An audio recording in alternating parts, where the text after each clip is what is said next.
هذا احد الاشخاص لجأ مستشفى ميديكانا. اي بعلم وزاره الصحه بالموافقه من عندهم. فما ندري ايش قد الصرفيات اللي اخذوها من عنده. 4 دفاتر. 4 شدات؟ ايش قد؟ 4. 4 دفاتر. عليها مستشفى؟ ميديكانا. ايش قد صار لك؟ من مقدم؟ العام. من العام، صار لك سنه يعني. هو بنكر هالحاله هاي.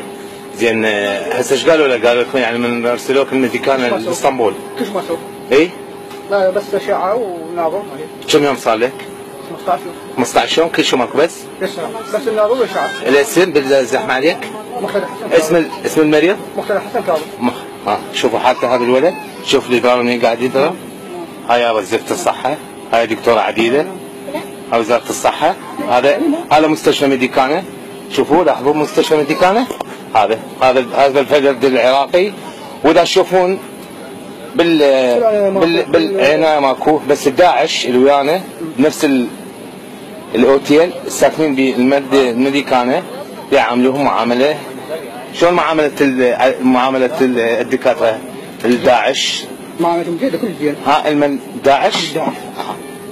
صفيات، نقليات، عناية كلها وللعراقيين؟ ما حد دورنا ولا حاجة. هاي صار لي 14 يوم ما حد جاني. لا دكتور ولا وصلني.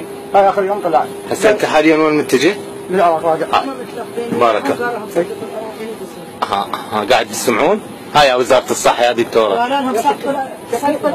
يعني ولا واحد هسه عمليته ناجحة ترى. اي فحوصات شغلات كلها ماكو، يوم وثاني يوم. هذا ماخذين عليه 40,000 دولار. 40,000 دولار.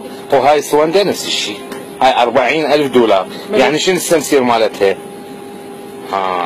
اي نعرف بعدين نعرف. يلا مشكور رحم الله والديك. نعرف والدك. مشكور.